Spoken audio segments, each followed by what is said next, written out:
আমি যদি পরবর্তী ২০ মিনিট বা তার কম সময়ের মধ্যে আপনাদের সাথে কোরআন শরীফের একটি আয়াত নিয়ে আলোচনা করতে পারি, আমি মনে করব আমি আমার দায়িত্ব পালন করতে পেরেছি। এই আয়াতটি সূরা হাদীদের অন্তর্ভুক্ত। আচ্ছা, আমি যেন কি সম্পর্কে কথা বলছিলাম, কত আয়াত নিয়ে আমি কথা বলবো? একটি আয়াত যেটি সূরা আল হাদীদের অন্তর্ভুক্ত, কুরআন মজিদের ৫৭তম সূরা, যেটি মদিনায় অবতীর্ণ হয়েছিল, যার মানে এই সূরার মূল প্রতিপাদ্য বিষয় মুসলিম সমাজকে কেন্দ্র করে। এমন অনেক মাদানী সূরা রয়েছে যার মূল আলোচ্য বিষয়টিতে সমগ্র মানব জাতিকে সম্বোধন করা হয়েছে, কারণ এই ধর্মের আহ্বান সমগ্র মানব জাতির প্রতি। কিন্তু কোরআনে আবার এমন জায়গা রয়েছে, বিশেষ করে মদিনায় অবতীর্ণ সূরাসমূহের মধ্যে, যেখানে আলোচ্য বিষয়ের মূল উদ্দেশ্য মুসলিম সমাজ, তারাই এই সূরাগুলো শুনছে। আপনারা কি আমার কথা শুনতে পাচ্ছেন? ওকে, তো এখন এই মাদানী সূরায় জীবনে আমরা যে সমস্ত বিষয়ের পেছনে ছুটি তার একটা সারাংশ আল্লাহ এই মাদানী সূরায় আমাদের দান করেছেন। তিনি শুরু করেছেন এভাবে, ইয়ালামু, তোমরা ভালোভাবে জেনে রাখো। এটা আল্লাহর পক্ষ থেকে আমাদের জন্য একটা আদেশ, ভালোভাবে কোনো কিছু উপলব্ধি করার জন্য। কিন্তু যে বিষয়গুলো তিনি উল্লেখ করেছেন সেগুলো আমাদের নিকট সুস্পষ্ট। সম্ভবত আমরা আমাদের জীবন পরিচালনা করার সময় এই বিষয়গুলোর প্রতি লক্ষ্যপাত করি না। তিনি বলছেন, ইয়ালামু আন্নামাল হায়াতুদ দুনিয়া লাইব, পার্থিব জীবন খেলা ছাড়া আর কিছুই নয়। আমি নিজে পিতা হওয়ার পূর্বে এই আয়াতটি ভালোভাবে উপলব্ধি করতে সমর্থ হইনি। বাচ্চারা বড় হওয়ার সাথে সাথে তাদের কিছু প্রয়োজন এবং চাহিদা দেখা দেয়। আমরা সবাই এটা জানি, তখন তাদের কোনো চাহিদা থাকে না, থাকে প্রয়োজন। তাদের দুধ পান করতে হয়, পেশাব পায়খানা করতে হয়, ঘুমাতে হয়, এভাবেই চক্র চলতে থাকে। কিন্তু যখন তারা একটু বড় হতে শুরু করে, তখন বিভিন্ন জিনিস চাওয়া শুরু করে। আমাদের বাচ্চারা যাদের বয়স ৬ মাস, ৯ মাস বা ১ বছর, তারা খেলা করতে চায়। তারা চায় কেউ তাদের কোলে নিক, খেলার ছলে উপর নিচ করুক, কাতুকুতু দিক। তারা শুধু খেয়েই ঘুমিয়ে পড়তে চায় না, তারা বেড়াতে চায়, খেলতে চায়, তারা খেলাধুলা করতে চায়। এই চাহিদাটা প্রকৃতিগতভাবেই বাচ্চার মধ্যে চলে আসে। একবার একটা চমৎকার ঘটনা আমাকে এই আয়াতটির কথা মনে করিয়ে দেয়। আমেরিকায় এমন একটা জায়গা আছে, এখানে উপস্থিত সকল বোন ওই জায়গাটি সম্পর্কে জানেন। মনে হয় যেন মুসলিম বোনদের জন্য সপ্তাহে একবার সেখানে যাওয়া ফরজ। জায়গাটা হলো টার্গেট। তো আমিও আমার ফরজ কাজ সম্পাদনের জন্য বাচ্চাদের নিয়ে টার্গেটে গেলাম। সে সময় আমি আমাদের প্রথম বাচ্চা অলিদের দায়িত্বে ছিলাম। ইমাদ। যাই হোক, আমি প্রায় বাচ্চাদের নাম বলার ক্ষেত্রে ভুল করি, তাই আমি এভাবে ডাকি। ৩ নাম্বার, না ৪ নাম্বার, সরি, এদিকে আসো। যাই হোক, ইমাদের বয়স সে সময় ২ বছর ছিল। আপনি যখন এরকম ২-৩ বছরের কোনো বাচ্চাকে নিয়ে দোকানে যান, সে তখন তাক থেকে সব কিছু ফেলে দিতে চায়, কারণ আপনাকে আবার এটা তুলে রাখতে দেখলেই সে এক ধরনের মজা পায়। তাই আমি চেয়েছিলাম তাকে একটু ব্যস্ত রাখতে। তো আমি তাকে খেলনার সেকশনে নিয়ে গেলাম। সেখানে বড় একটা বল ছিল, বলটা তার থেকেও বড় ছিল। তো আমি এটা নিলাম আর তাকে বললাম, তুমি এটা দিয়ে খেলো। সে বলটা নিল, কিক দিল, বলটা একটু সামনে গেল, সেও এগিয়ে গিয়ে বলটাকে আবার কিক দিল। এভাবে বিশাল দোকানটি বল নিয়ে সে চক্কর দিল। আমার জন্য বিষয়টা দারুণ ছিল, আমাকে আর কিছুই করতে হয়নি। সে খেলতে খেলতে পুরো ক্লান্ত হয়ে যাচ্ছিল, ঘর্মাক্ত হয়ে যাচ্ছিল, তার ডায়পার থেকেও সন্দেহজনক গন্ধ ছড়াচ্ছিল। এভাবে খেলতে খেলতে এক সময় ক্লান্ত হয়ে সে বসে গেল আর বড় বড় নিঃশ্বাস ফেলতে লাগলো। তারপরও বলটির দিকে তাকিয়ে রইল, বলটিকে বলছে, আমি আসছি। তারপর সে আবার উঠে দাঁড়ালো এবং বলটিকে কিক দিল। এমন সময় আমার স্ত্রী সেখানে এসে হাজির হলো এবং তাকে কোলে তুলে নিল। আমাকে বলল, কি করছো তুমি এটা? সে তার মায়ের কোলে যাওয়ার সাথে সাথে ঘুমিয়ে পড়ল, কারণ সে সময় তার নিকট সবচেয়ে গুরুত্বপূর্ণ বিষয় ছিল খেলাধুলা। তারপর আমাদের জীবন পরিক্রমায় অন্য একটি বিষয় এসে যুক্ত হয়। আল্লাহ বলছেন, ইয়ালামু আন্নামাল হায়াতুদ দুনিয়া লাইবুন ওয়া লাহু, তোমরা জেনে রাখো যে দুনিয়ার জীবন হলো ক্রীড়া কৌতুক। এখানে লাহু বলতে এমন জিনিস বোঝায় যা নিয়ে অবসর কাটানো হয়। লাহু বলতে এমন জিনিস বোঝায় যা উপকারী নয়, কিন্তু বিনোদন পাওয়া যায়, যা আপনাকে কাজের কথা ভুলিয়ে দেবে। আমাদের বাচ্চারা যখন আরেকটু বড় হতে শুরু করে, তখন তারা শুধু বেয়াও বা লুকোচুরি খেলার মাঝে সন্তুষ্ট থাকতে চায় না, আপনাকে আরও কিছু যুক্ত করতে হয়। আমরা তাকে বলি বিনোদন। আব্বা, আমাকে একটা গল্প বলেন, আমি কি এই নাটকটা দেখতে পারি, আমি কি এই অনুষ্ঠানটা দেখতে পারি, আমি কি এটা দেখতে পারি, আমি কি ওটা দেখতে পারি, তুমি কি আমাকে একটা গল্প শোনাতে পারো? এর নাম খেলাধুলা নয়, এর নাম কি? এটা বিনোদন। সুতরাং জীবনের পরবর্তী পর্যায়টি হলো বিনোদন। বর্তমানে অবশ্য খেলাধুলা আর বিনোদনের সমন্বয় তৈরি করা হয়েছে ভিডিও গেম। গল্প এবং খেলাধুলা দুইটাকে এখানে এক করে দেয়া হয়েছে। এই ভিডিও গেমগুলোর সবচেয়ে বড় ভোক্তা হলো শিশুরা। আমাদের মুসলিম শিশুদের বড় একটা অংশ এগুলো ব্যবহারকারী। আর এই গেমগুলো তাদের বয়স সীমার অনেক বাইরে। যেমন আপনার 8 বছরের বাচ্চা এসে আপনাকে বলে, আম্মু এই দিয়ে আমাকে গ্র্যান্ড থেফট থেকে অটো কিনে দিতে হবে। যদি আমাকে এই গেমটি কিনে দেন তবে আমি সৎকর্মশীলদের অন্তর্ভুক্ত হয়ে যাব। যদি এটা কিনে দেন তবে আমি প্রতিদিন ফাস্ট হব, ইত্যাদি ইত্যাদি। তাহলে প্রথমে ছিল খেলা, দ্বিতীয়ত ছিল বিনোদন, তারপর আল্লাহ তৃতীয় পর্যায়ের কথা উল্লেখ করেন, ওয়াজিনাতুন, সৌন্দর্য। সৌন্দর্য নিজেই চরম আকাঙ্ক্ষার বস্তু হয়ে দাঁড়ায়। এর মানে কি জানেন? এর মানে হলো আপনি সাবালক হয়েছেন, এর মানে হলো আপনি টিনেজার হয়ে গেছেন। আপনি এখন সম্পূর্ণ আচ্ছন্ন হয়ে পড়েছেন নিজের সৌন্দর্য নিয়ে। আপনার বয়স যখন 9 বা 10 বছর ছিল, আপনার জুতা ম্যাচিং করেছে কিনা, আপনার পোশাক কেমন ছিল সেটা নিয়েও কোনো মাথা ব্যথা ছিল না, বা অন্য কারো পোশাকের দিকেও আপনি ভ্রুক্ষেপ করতেন না। এখন আপনি যদি 13 বছর বয়সের কোনো বোন হয়ে থাকেন, আপনি হয়তো 30 মিনিট ধরে আয়নার সামনে দাঁড়িয়ে নিজের হিজাব ঠিক করেন, কিন্তু যদি এক পাশ অন্য পাশ থেকে কিছুটা উঁচু হয়, জোরে জোরে মাথায় থাপ্পড় দিতে থাকেন এটাকে নিচে নামানোর জন্য, কিন্তু এটা নিচে নামছে না। এমন সময় আপনার আম্মু দরজায় নক করে জিজ্ঞেস করেন, সব কিছু ঠিক আছে তো? হ্যাঁ, সব কিছু ঠিক আছে। অন্যদিকে ছেলেদের ক্ষেত্রে এখনও তাদের কোনো দাড়ি গজায়নি, কিন্তু তারা মনে করে যে এই একটা দুইটা গজিয়েছে। আয়নার সামনে দাঁড়িয়ে বারবার দেখতে থাকে, হ্যাঁ হ্যাঁ আমার দাড়ি গজাচ্ছে, ও আমি এটা দেখতে পাচ্ছি। আবার যাদের মুখ ভর্তি দাড়ি উঠেছে তারা পেন্সিলের মতো করে এটাকে সাজিয়ে রাখে, মনে হয় যেন একটা শৈল্পিক রূপ দিয়ে এটাকে ছাটা হয়েছে, কোনো এক ইঞ্জিনিয়ারের মহৎ কর্ম। আপনারা খেয়াল করেছেন? এমনকি টাক মাথার ছেলেটাও দেখা যায় আয়নায় দাঁড়িয়ে এমন করছে।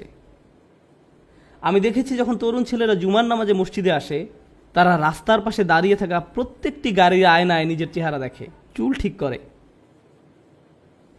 দৃশ্যটা বেশ মজার, বিশেষ করে যদি আপনি গাড়ির ভেতরে থাকেন আর তারা তা জানে না। সত্যি বেশ মজার। যাই হোক, সৌন্দর্য একটি চরম আকাঙ্ক্ষার বিষয় হয়ে দাঁড়ায়। আপনি চান আপনাকে যেন সুন্দর দেখায়, আবার আপনি সুন্দর কারো প্রতি আকৃষ্ট হয়ে পড়েন। আপনি সুন্দর গাড়িতে চড়তে ভালোবাসেন। যদি আপনার বাসা সুন্দর না হয়, আপনি মানুষকে দাওয়াত করতে চান না। আপনার বাবা যদি বেশ পুরাতন মডেলের কোনো গাড়ি চালায়, আপনি তাকে স্কুল থেকে বেশ দূরে কোথাও নামিয়ে দিতে বলেন। আপনার বন্ধুদের এমন গাড়ি দেখানোর চেয়ে আপনি হেঁটে স্কুলে যাওয়াকে অধিক পছন্দ করেন, কারণ এ বয়সে সৌন্দর্য আপনার মনকে সম্পূর্ণরূপে আচ্ছন্ন করে রাখে। ফ্যাশন, সুন্দর পোশাক, বাসার ভিতরের ডিজাইন, এ বয়সে আপনার রুমকে আপনি সাজিয়ে রাখতে পছন্দ করেন। আপনি গাড়ি চান, দেখতে সুন্দর এমন একটা ফোন চান, ভালোভাবে কাজ করুক বা না করুক সেটা কোনো ব্যাপার না, আবার এটার জন্য সুন্দর একটা কাভারও কিনে আনেন। এটাকেই বলা হয় জিনা। এমন একটি বয়স আপনি অতিক্রম করেন। সৌন্দর্যের প্রতি এই চরম আকাঙ্ক্ষাও একসময় হ্রাস পেতে শুরু করে। একসময় আপনি কলেজে ভর্তি হন, হাই স্কুল জীবন শেষ, এখন আপনি কলেজে বা ভার্সিটিতে। কলেজ ভার্সিটির ছাত্রদের দিকে তাকালে অনেক সময় বাস্তুহারা মানুষের মতো লাগে। চুলগুলো এলোমেলো, ঠিকমতো দাঁত ব্রাশ করে না, কোনো রকম একটা গেঞ্জি আর প্যান্ট পরে ক্লাসে হাজির হয়ে যায়, বিছানা থেকে উঠেই ক্লাসে হাজির হয়। এসব নিয়ে তাদের আসলে কোনো মাথা ব্যথা নেই। তাদের মাথায় সবসময় একটা চিন্তা কাজ করে, কখন পাস করব। তাদের এখন সবচেয়ে বড় মাথা ব্যথার বিষয় হলো জিপিএ, ইন্টার্নশিপ ইত্যাদি। কেন তারা এভাবে চিন্তা করে? কারণ নতুন একটা আকাঙ্ক্ষার আবির্ভাব ঘটেছে। আর আমি বলছি না যে পূর্বের আকাঙ্ক্ষাগুলো হারিয়ে গেছে। পূর্বের আকাঙ্ক্ষাগুলো কী ছিল ক্রমানুসারে কি বলতে পারবেন? 1 নম্বর খেলা করা, 2 নম্বরটা কী ছিল? বিনোদন, 3 নম্বরটা কী ছিল? সৌন্দর্য। এখন শুনুন 4 নম্বরটা, ভাব দেখানো, অতাফাখুরুম বাইনাকুম, পারস্পরিক অহমিকা। আপনার মূল্য অন্যের কাছে উপস্থাপন করতে চান। কেউ হয়তো এসে আপনাকে জিজ্ঞেস করছে যে সমাবেশের জায়গাটা কোন দিকে, আপনি তখন এভাবে বলেন, হ্যাঁ আমি NYU-তে পড়ি, আমি শুধু ডিরেকশনটি জানতে চাচ্ছি, আমি আসলে মেডিকেল কলেজে পড়ি। আপনার মেডিকেল কলেজে পড়া নিয়ে কেউ কেয়ার করে না। আপনি হয়তো ওলমার্ট বা কোনো নামকরা প্রতিষ্ঠানে চাকরি পেয়েছেন, আর তারা আপনাকে একটি ব্যাজ দিয়েছে, আপনি এটা জামার উপরে সবসময় ঝুলিয়ে রাখেন। আপনি এমনভাবে রাখেন যেন মানুষ দেখতে পায়, ও তুমি ওখানে চাকরি পেয়েছো? হ্যাঁ, তারা আমাকে পার্কিং লটেও জায়গা দিয়েছে, এই যে আমি ছবি তুলে রেখেছি দেখুন। আপনি মানুষকে দেখাতে চান যে আপনি কি অর্জন করেছেন। যখন লোকজন ভার্সিটি থেকে পাশ করে বের হয়, তখন তারা কি পায়? সার্টিফিকেট। এই সার্টিফিকেট তারা ড্রয়ারে রেখে দেয় নাকি ওয়ালে ঝুলিয়ে রাখে? একটা ফ্রেমে আটকিয়ে ওয়ালে ঝুলিয়ে রাখে। এটা আপনার গর্ব। আপনি মানুষকে দেখাতে চান জীবনে কি অর্জন করেছেন। মানুষ বিখ্যাত কারোর সাথে ছবি তুললে অন্যদের সেটা দেখাতে চায়, এই দেখো আমি কার সাথে। সত্যি বলতে এই কনভেনশনে মাঝে মাঝে আমার নিজেকে স্ট্যাচুর মতো মনে হয়। মানুষ এসে এভাবে বলে, ভাই এদিকে আসেন তো, আপনার সাথে একটা ছবি তুলতে হবে। লোকটা এমনকি সালামও দেয় না, রাগত স্বরে বলে আমার একটা ছবি তুলতে হবে। আমি ভয় পেয়ে যাই আর বলি ঠিক আছে ঠিক আছে, ছবি তুলুন, আমাকে আবার মারতে যাবেন না। যাই হোক, জীবনের এই পর্যায়ে এসে আপনি মানুষকে দেখাতে চান আপনি কোন নামকরা ভার্সিটিতে পড়েন, কোন জায়গা থেকে গ্রাজুয়েট হয়েছেন, কি চাকরি করছেন, আপনার প্রথম অ্যাপার্টমেন্ট, প্রথম গাড়ি। অনেকে গাড়ি কিনে মানুষকে দেখানোর জন্য। আপনার ভেতরে একটা অদম্য ইচ্ছা কাজ করে, আল্লাহ আমাদের ভিতরে এটা দিয়েছেন। বিশেষ করে তরুণরা, তারা যখন পরিবারের ক্ষুদ্র পরিসর থেকে বের হয়ে পৃথিবীতে বিচরণ করতে শুরু করে, তারা সবাইকে দেখাতে চায় যে তারা এখন বড় হয়ে গেছে এবং নিজের মতো করে জীবনযাপন করছে। তাদের আলোচনায় অ্যাপার্টমেন্টের ব্যাপারটা চলে আসে, কেউ যদি জিজ্ঞেস নাও করে তবুও, কারণ তারা আসলেই গর্বিত যে এখন তারা নিজেদের মতো করে বসবাস করে। অথবা তারা খুবই গর্বিত যে তারা জীবনের প্রথম গাড়িটি কিনেছে। তাদের কথাবার্তায় বারবার এই গাড়ির ব্যাপারটি উঠে আসে, যদিও কেউ হয়তো বিষয়টিতে আগ্রহী না। সুতরাং এই তাফাখুরুম বাইনাকুম এখন জীবনের পর্যায়গুলোর মাঝে যুক্ত হয়েছে। আপনি এখনও গেমস পছন্দ করেন, বিনোদন পছন্দ করেন এবং অন্যদের কাছে নিজেকে আকর্ষণীয় করে উপস্থাপন করতে চান। তার উপর এখন আপনি নিজের কৃতিত্ব অন্যের কাছে জাহির করতে চান। এই পর্যায়টিও একসময় গত হয়ে যায়। আপনি বিয়ে করেন, সন্তান-সন্ততি জন্মলাভ করে। এখানে কতজনের বাচ্চা কাচ্চা আছে? তাহলে তো আপনারা জানেন আমি কি নিয়ে কথা বলছি। এখন আপনার সার্বক্ষণিক চিন্তাভাবনা আপনার ছেলে মেয়েদেরকে নিয়ে, সারাক্ষণ এটা নিয়েই চিন্তিত থাকেন। তাদের কি প্রয়োজন, আমাদের আগামীকালের সকালে নাস্তা কেনা হয়েছে কিনা, স্কুলের ইউনিফর্ম কি রেডি আছে, গ্রীষ্মকালীন ছুটি কখন শুরু হবে, এই ছোট অ্যাপার্টমেন্টে আর আমরা থাকতে পারছি না, আমাদের বড় কোনো বাসায় উঠতে হবে, কারণ এতজন ছেলে মেয়ের জন্য এখন আর এখানে জায়গা হচ্ছে না। জামা কাপড়, প্রতিনিয়ত জুতার সাইজ বড় হয়ে যাচ্ছে, বড় বোনের ব্যবহৃত পিঙ্ক কালারের জুতা ছোট বোন আর ব্যবহার করতে চায় না, ইত্যাদি ইত্যাদি। তাই আপনাকে এখন নতুন জুতা কিনতে হবে। ফলে এখন আপনি টাকা উপার্জন নিয়ে খুবই উদ্বিগ্ন থাকেন, আপনার নিজের জন্য এবং ছেলে মেয়েদের ভবিষ্যতের সেভিং নিয়ে আপনি সর্বদা চিন্তামগ্ন থাকেন। আপনার মোবাইলের অ্যাপ থেকে আপনি প্রতিনিয়ত কয়েক ঘন্টা পর পর অ্যাকাউন্ট চেক করতে থাকেন। টাকাগুলো কি এখনো আছে? আবার চেক করে দেখি, আচ্ছা এখনো আছে। হায় হায়, গ্যাস কোম্পানি অটোমেটিকভাবে বিল কেটে নিয়ে গেছে। আর এভাবে যতবার অ্যাকাউন্টে মাইনাস দেখেন ততবার আপনার অন্তর পুড়ে যায়, আপনি বুকে হাত দিয়ে বসে পড়েন। আল্লাহ বলেন ওয়াতাকাসুরুন ফিল আমওয়ালি ওয়াল আওলাদ,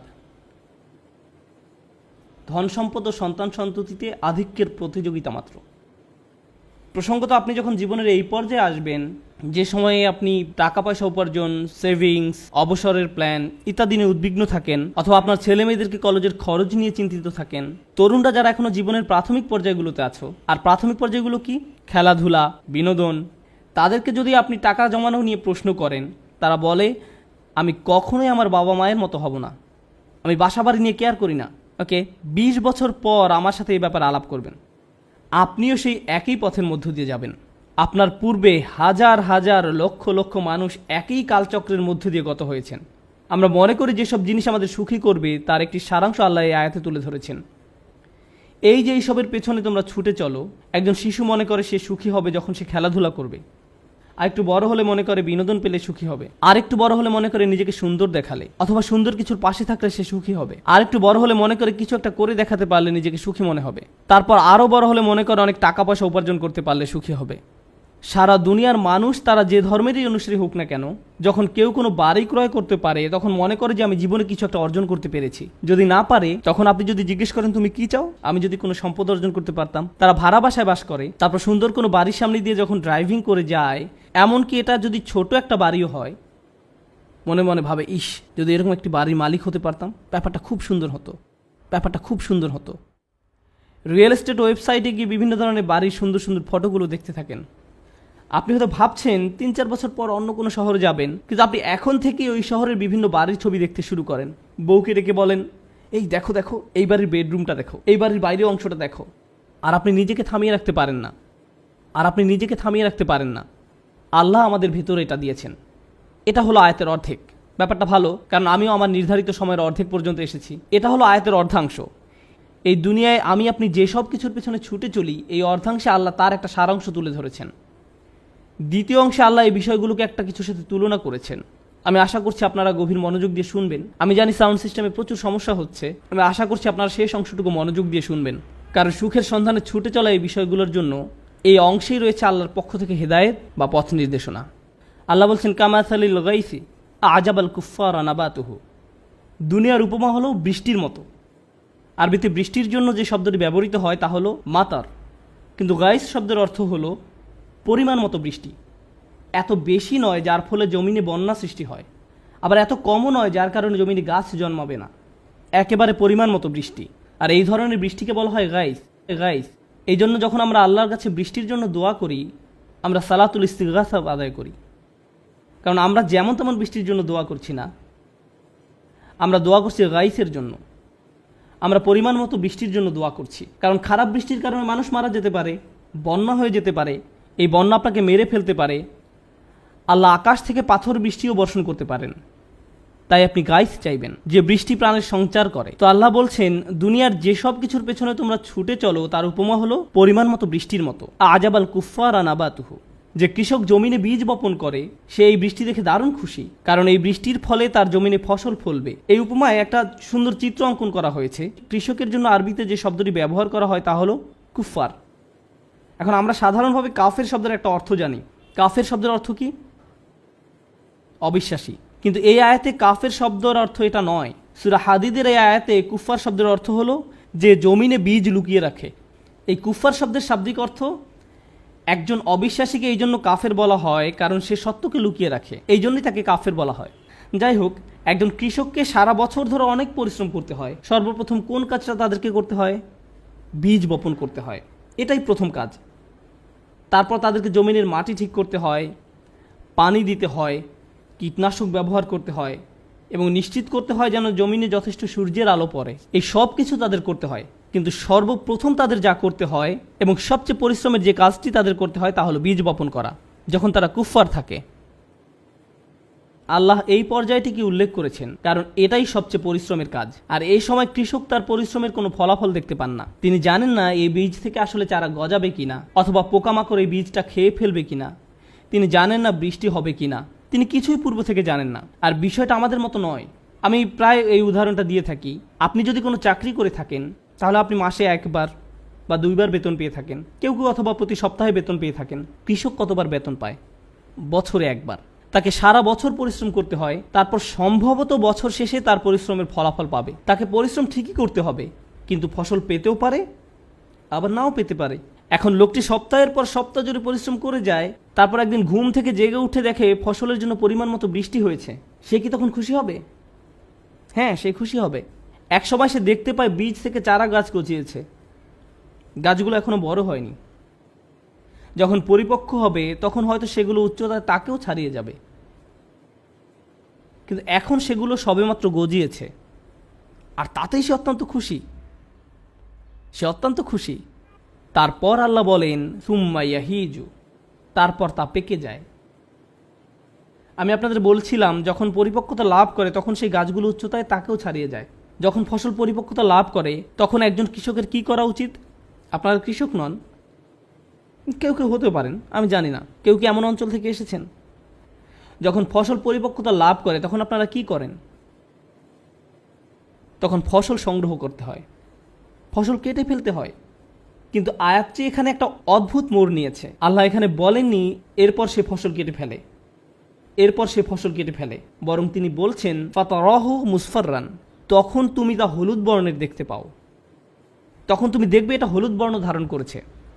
এখন এটা বুঝতে পারা গুরুত্বপূর্ণ, কোনো কৃষকই নির্বোধ না হলে তার ফসলকে হলুদ বর্ণ ধারণ করতে দিবে না। এখানে ধান বা গম গাছের কথা বোঝানো হয়নি। সবুজ থাকা অবস্থায় সেটা কেটে ফেলবে। যখন এটা ফ্রেশ থাকে, হলুদ বর্ণ ধারণ করা মানে গাছ মরে গেছে বা মরে যাওয়ার পথে আছে। তারপর আল্লাহ বলেন সুম্মা ইয়াকুনু হুতামান, এরপর তা হুতাম বা খড়কুটা হয়ে যায়। হুতাম হলো যা জমিনে খড়কুটা হয়ে পড়ে থাকে, যার প্রতি আমাদের কোনো মনোযোগ নেই। হেঁটে যাওয়ার সময় আপনার পায়ের নিচে পড়লে খটাস করে শব্দ হয়, কিন্তু আপনি এর প্রতি গুরুত্ব দেন না। যেমন শুকনো পাতা আপনার পায়ের নিচে পড়লে আপনি এভাবে বলেন না, ওহ আমি দুঃখিত, খেয়াল করিনি। আপনি এভাবে বলেন না, কারণ এটা শুধু অর্থহীন আবর্জনা। হুতাম শব্দের শাব্দিক অর্থ হলো যা আপনার পায়ের নিচে পড়ে, যার প্রতি আপনি কোনো গুরুত্বই প্রদান করেন না। এই উদাহরণটি দেওয়া হয়েছে যেন আমরা আমাদের জীবনটাকে উপলব্ধি করতে পারি। আমি এখনও এই উদাহরণটি ব্যাখ্যা করিনি, শুধু এটা বর্ণনা করলাম। ও আমার হাতে মাত্র 50 সেকেন্ড সময় আছে, আমি কি আরও 5 মিনিট সময় পেতে পারি? 5 মিনিট? এটা ইমাম সিরাজ হাজের 5 মিনিটের মতো হবে না। আজকে যেহেতু আপনি আর মাইক পাচ্ছেন না, তাই আমি এরকম বলতেই পারি। ঠিক আছে, আমার 5 মিনিট সময় আছে। এই 5 মিনিটে প্রথম আকাঙ্ক্ষাটা কী ছিল? খেলা করা। কোনো খেলনা নিয়ে খেলা করার পূর্বে আপনি আপনার সন্তানকে খেলনার দোকানে নিয়ে গেলেন। ব্যাপারটা খারাপ হয়তো, তবু আপনি নিয়ে গেলেন। সে খেলনার দোকানের শেলফে রাখা খেলনাগুলোর দিকে চোখ বড় বড় করে তাকিয়ে থাকে। আপনি যদি তাকে অন্যদিকে নিয়ে যান, তবুও সে তার মাথা সেই খেলনার দিকেই ফিরিয়ে রাখে। আপনার হাত থেকে ছুটে যেতে চায়। সে ইতিমধ্যেই ভাবতে শুরু করে দিয়েছে সে কীভাবে ওই খেলনা ধরে রেখেছে, ওইটা নিয়ে খেলছে, তার মুখ ঘষছে, আর সব মজার মজার কত কী করছে। সে ইতিমধ্যে এটা কল্পনা করা শুরু করেছে। তাই সে আপনার কাছে বায়না ধরেছে, আম্মু প্লিজ ওইটা, প্লিজ আম্মু ওইটা আমাকে কিনে দাও প্লিজ। তাই আপনি খেলনাটি কিনে ব্যাগে রাখেন আর তাকে বলেন বাসায় যাওয়ার আগে এটা বের করতে পারবে না। সে গাড়ির পেছনের সিটে বসে খেলনার ব্যাগটি হাতে ধরে রাখে আর বারবার ব্যাগের মুখটা একটু একটু ফাঁকা করে খেলনা আছে কিনা দেখে। তারপর এক সময় বের করে আনে। না, আমি বলেছি এখন না, কিন্তু তবুও তার প্রত্যাশার কোনো কমতি নেই। ভাবতে থাকে, ও এটা দিয়ে খেলতে পারলেই চরম মজা হবে। আপনার বাচ্চাকে একটা খেলনার ব্যাগ দিয়ে রাখুন যেটা এখনো খোলা হয়নি, তারপর ব্যাপারটা ভিডিও করুন। অনেকক্ষণ যাবত তাকে এটা খুলতে দেবেন না, কারণ সেই সময়টুকু ওই খেলনার সাথে তার কাটানোর সবচেয়ে সেরা সময়। এটা ঠিক ওই কৃষকের মতো যে চরম চিন্তায় মশগুল থাকে, বৃষ্টি হবে তো, বৃষ্টি হবে তো, বৃষ্টি হবে তো। আর যখনই বৃষ্টি আসে সে চরম খুশি হয়ে যায়। যদিও এখনো ফসল বের হয়নি, যদিও এখনো গাছগুলো পরিপক্কতা লাভ করেনি, তারপরেও সে দারুণ খুশি। সে ভাবতে শুরু করে দেয়, আমি অনেক ফসল পাবো, বিক্রি করে অনেক টাকা পাবো। তো বাচ্চাটি চরম উত্তেজিত। অবশেষে সে বক্সটি খুলে খেলনাটি বের করে আনলো। সেটা নিয়ে ধরুন 3 ঘন্টা খেলা করলো। 3 ঘন্টা খেলা করলো। এরপর আপনি খেলনাটি কোথায় পাবেন? তোমার খেলনাটি কোথায়? জানি না তো। তুমি আমাকে কখনো আয়রন ম্যান কিনে দাওনি, দিয়েছে শুধু ক্যাপ্টেন আমেরিকা, দিয়েছে শুধু ক্যাপ্টেন আমেরিকা। আমি আয়রন ম্যান চেয়েছিলাম। অল্প কিছু সময়ের মধ্যে যা একটু আগে তার কাছে ছিল দুনিয়ার সবচেয়ে মূল্যবান জিনিস, তা এখন মূল্যবান হয়ে গেছে। আল্লাহ কোন বিষয়টিকে মূল্যহীন হিসাবে বর্ণনা করেছেন? কৃষি জমি। খেলনাটার জন্য সে এত লালায়িত ছিল, যখন সে পেল ভালোভাবে এটা থেকে উপকারও নেয়নি। কিছু সময়ের মধ্যেই তার কাছে এটা মূল্যহীন। আপনার বাচ্চা গ্র্যান্ড থেফট অটোর জন্য আপনার কাছে কান্নাকাটি করছিল। সে এটার জন্য তাহাজ্জুদ পড়েছিল।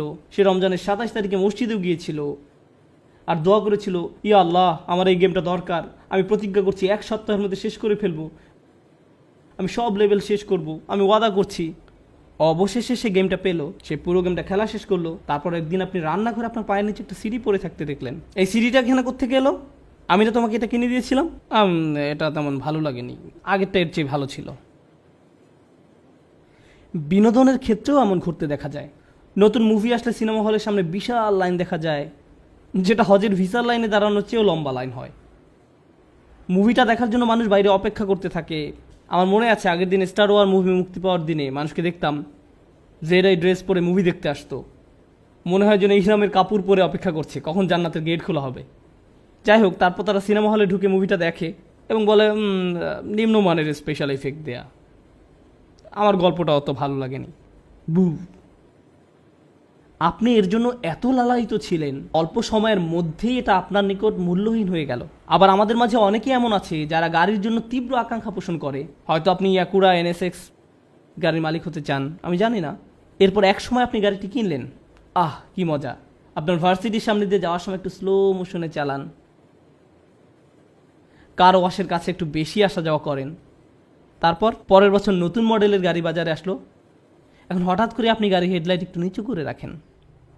গাড়িটি এখন খুব কুৎসিত মনে হয়। এটি এখন আর রাস্তায় চলাচলের যোগ্য নয়। গাড়ির ভিতর থাকলে নিজের উপর খুব রাগ হয়। এটি এখন মূল্যহীন আপনার কাছে। বাসায় বড়দের ক্ষেত্রেও এমন হয়। হায়, মাত্র 15 সেকেন্ড বাকি আছে আমার। তারা বাড়ি কিনে বাসায় নতুন কেউ আসলে তাকে পুরো বাড়ি ঘুরে দেখায়। তাকে দেখায় এটা বয়লার রুম, এই হলো আমাদের বাথরুম, এই হলো ফার্স্ট বাথরুম। কেউ আপনার বাথরুম দেখতে চায় না, যদি না যাই হোক, কেউ আপনার বাথরুম দেখতে চায় না। তবু আপনি তাকে বাড়ি সব কিছু দেখাতে চান, কারণ এটা নতুন বাড়ি। 2 বছর পর, 3 বছর পর কেউ একজন আপনাকে তাদের নতুন বাড়ি উদযাপন করার উৎসবে দাওয়াত দিল। ওই বাড়ির আশপাশ খুব সুন্দর, বাড়িটাও বেশ বড়, নতুন বাড়ি, তাদের বাথরুমও আপনার বাথরুমের চেয়েও সুন্দর। এর ফলে কি হয়? হায় আল্লাহ, আপনার বাড়িটা ঠিক হলুদ বর্ণ ধারণ করেছে। বুঝতে পেরেছেন আমি কি বলতে চাচ্ছি? খেলনা হলুদ বর্ণ ধারণ করে, গাড়ি হলুদ বর্ণ ধারণ করে, আবার কারো কারো বিয়েও হলুদ বর্ণ ধারণ করে। বিয়ের প্রথম দিন আপনার স্ত্রীকে দেখার জন্য কেমন উৎসুক হয়ে থাকেন, আর তারপর এখন তার অতীতের সব কথা মনে পড়ছে। শান্ত হন প্লিজ। 10 বছর পার হয়ে যায়, আপনি বাসায় আসলেন। কাজ থেকে বাসায় আসার পর যখন দেখেছিলেন, আপনি তার দিকে তাকালেন আর সেও আপনার দিকে তাকালো। আর এটা কি ঠিক বিয়ের প্রথম দিনের মতোই সুন্দর, তাই না? আমি প্রায় এই গল্পটা বলি। আপনি নতুন বিয়ে করেছেন, না সেরকম নয়, কিছু একটা হলুদ বর্ণ ধারণ করেছে। আমি প্রায় এই গল্পটা বলি। আপনি নতুন বিয়ে করেছেন, রাস্তা দিয়ে আপনার স্ত্রীকে নিয়ে যাচ্ছেন, হঠাৎ করে তিনি হোঁচট খেয়ে পড়ে গেলেন। ব্র্যান্ড নিউ ওয়াইফ, তিনি পড়ে গেছেন। আপনি কি করেন? ও ও তুমি ঠিক আছো? তুমি ঠিক আছো তো? আমি কখনই তোমার এমন কিছু হতে দেব না। তারপর 10 বছর পার হয়ে যায়, আপনার স্ত্রীকে নিয়ে আবার সেই একই রাস্তা দিয়ে হেঁটে যাচ্ছেন এবং আপনার স্ত্রী আবার হোঁচট খেয়ে পড়ে গেলেন, কিন্তু আপনি হাঁটতেই থাকেন। আপনি আপনার হাঁটা অব্যাহত রেখে মুখ ঘুরে বলেন, নিজে নিজে উঠে পড়ো। কি সমস্যা তোমার? তোমাকে নিয়ে কি একটু রাস্তায় বেরোনো যাবে না? কি সমস্যা তোমার? যাই হোক, বিয়েও হলুদ বর্ণ ধারণ করে। আল্লাহ আমাদের বলছেন, দুনিয়াতে আমরা যেসব বিষয়ের জন্য এত আকাঙ্ক্ষা প্রকাশ করি, একসময় তার প্রতি আগ্রহ হারিয়ে ফেলব। তারপর এই আয়াতের উপসংহারে তিনি বলছেন, অফিল আখিরাতে আযাবুন শাদীদ ওয়া মাগফিরাতুম মিনাল্লাহি ওয়া রিদওয়ান। আর পরকালে আছে কঠিন শাস্তি এবং আল্লাহর ক্ষমা ও সন্তুষ্টি। পরকালের শাস্তি এমন এক জিনিস যাতে আপনি কখনো অভ্যস্ত হয়ে যাবেন না। জাহান্নামের শাস্তি এমন নয় যে বারবার শাস্তি পাওয়ার দরুন একসময় তাতে অভ্যস্ত হয়ে যাবেন। এই দুনিয়ার আনন্দ, এমনকি শাস্তি তো আপনি হয়তো একসময় অভ্যস্ত হয়ে যেতে পারেন, কিন্তু জাহান্নামের শাস্তিতে কেউ কখনো অভ্যস্ত হয়ে যাবে না। এবং তারপর তিনি বলেন, ও মাগফিরাতুম মিনাল্লাহ, এবং আল্লাহর ক্ষমা, অর্থাৎ এটা চিরস্থায়ী। এবং সবশেষে বলছেন ওয়া রিদওয়ান, ও সন্তুষ্টি। তার অসাধারণ অলংকারিক বর্ণনা ভঙ্গির কারণে তিনি বলেননি ওয়া রিদওয়ানুম মিনাল্লাহ, তিনি শুধু বলছেন ওয়া রিদওয়ান, যার মানে হলো অবিশ্বাস্য সন্তুষ্টি। অবশেষে আপনি পুরোপুরি সন্তুষ্ট হয়ে যাবেন আর আপনার পরবর্তী জিনিসের জন্য উৎসুক হয়ে থাকবেন না। এই দুনিয়ায় যদি আপনি আয়রন ম্যান পান, সুপারম্যান বা যে মুভি দেখেন না কেন, হল থেকে বের হয়ে সেই পরবর্তীটার জন্য আপনি মুখিয়ে থাকেন। সরি, স্ক্রিনে লাল কালিতে বলা হয়েছে আপনার সময় শেষ, প্লিজ থামুন। এটা শেষ পর্যন্ত ইমাম সিরাজ ওয়াজের 5 মিনিটের মতোই হয়ে গেল। আমি তাকে খুব ভালোবাসি তো তাই তার অনুসরণ করি। যাই হোক, ও মাগফিরাতুম মিনাল্লাহি ওয়া রিদওয়ান, আপনি অবশেষে সন্তুষ্ট হয়ে যাবেন। আমরা শেষ পর্যন্ত জান্নাতে গিয়ে প্রশান্ত হয়ে যাব। আপনি এই জীবনে কখনো পরিপূর্ণ শান্তি পাবেন না। এখানে আমরা সব সময় পরবর্তী চমকের জন্য অপেক্ষা করতে থাকব, যতক্ষণ না মাটি দিয়ে আমাদের পাকস্থলী পূর্ণ করা হবে। তাই আল্লাহ বলেন, ওমাল হায়াতুদ দুনিয়া ইল্লা মাতাউল গুরুর। এই একটি আয়াত, সূরা হাদীদের এই একটি আয়াতে পার্থিব জীবনকে সংজ্ঞায়িত করা হয়েছে। পার্থিব জীবন প্রতারণার উপকরণ বই কিছুই নয়। মানুষ মনে করে এই জিনিস পেলে তারা সুখ খুঁজে পাবে। মানুষ মনে করে তারা তাদের বিশাল প্রাসাদোপম বাড়িকে খুব পছন্দ করে, কিন্তু তার 90 বছর বয়সের সময় যখন তার সন্তান সেই বাড়ি ছেড়ে চলে যায়, তখন সেই বাড়িই তার জন্য আযাবে পরিণত হয়। এই বাড়ি আর তাদেরকে আনন্দ দেয় না। কোনো যুবক সেই বাড়িতে গেলে ভাবে, ইস, আমি যদি এই বাড়িতে বসবাস করতে পারতাম। আর বৃদ্ধ মনে করে, আমি যদি এটা থেকে কোনোভাবে মুক্তি পেতাম, আমি এখানে থাকতে চাই না। সুবহানাল্লাহ। আল্লাহ আমাদেরকে সত্যিকারের সুখ এবং আনন্দ কি তা উপলব্ধি করা তৌফিক দান করুন, আর তার উপর সত্যিকারের বিশ্বাস এবং প্রত্যাশা নিয়ে সেই উপলব্ধিকে কাজে পরিণত করা তৌফিক দান করুন। বারাকাল্লাহু লি ওয়া লাকুম। ওয়াসসালামু আলাইকুম ওয়া রাহমাতুল্লাহি ওয়া বারাকাতুহু।